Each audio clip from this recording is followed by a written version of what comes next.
त्याचं कारण एवढंच होतं की बरेच पेशंट नांदेडवरून मेंदूच्या गाठीसाठी माझ्यापर्यंत पोहोचले होते आणि त्यांना योग्य प्रकारे इलाज होऊन त्यांना सक्सेसफुली आपल्या परत घरी पाठवता आलेलं आहे। आणि त्याच दृष्टीने नांदेडमध्ये आपल्याला 1 तारखेला 1 जूनला एक ब्रेन ट्यूमर अवेअरनेस आणि स्पाइन प्रॉब्लेम अवेअरनेसचा एक कॅम्प करायचा आहे की ज्यामध्ये डॉक्टर न्यूरोसर्जनचं कन्सल्टेशन आणि बाकीच्या तपासांमध्ये पेशंट्सला मदत होणार आहे। आणि त्याचनंतर त्यांच्या पुढच्या इलाजासाठी अनुसया चॅरिटेबल ट्रस्ट आणि सोलारिस हॉस्पिटलच्या वतीने त्यांना इलाजासाठी मदत केली जाईल।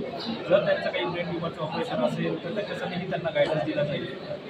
सध्या जे ऑपरेशन आम्ही केले आहेत ते पिट्युटरी मॅक्रोडिनोमाचे पेशंट्स होते आणि त्यांना नाकाद्वारे म्हणजेच बिनटाक्याचे मेंदूच्या गाठीचे ऑपरेशन ट्रान्सनेझल रूटने आम्ही करू शकलो आहे।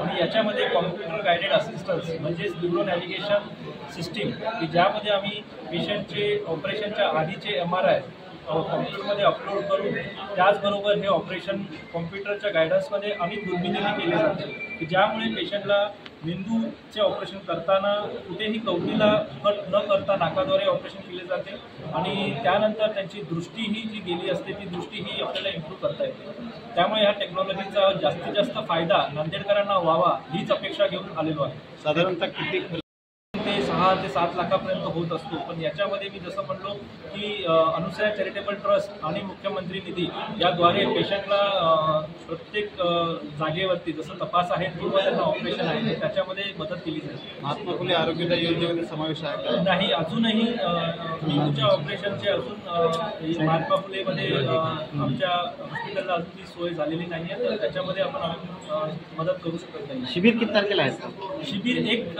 जून तारखेला आहे। शिबिर हे आपल्या गुरुद्वाराच्या हॉस्पिटलमध्ये असणार आहे आणि तिथून आपल्याला गुरुद्वाराची मदत पूर्णतः मिळत आहे। हॉस्पिटल ठाण्यामध्ये कुठं आहे? ठाण्यामध्ये घोडबंदर रोडला कासरवडवली येथे हॉस्पिटल आहे।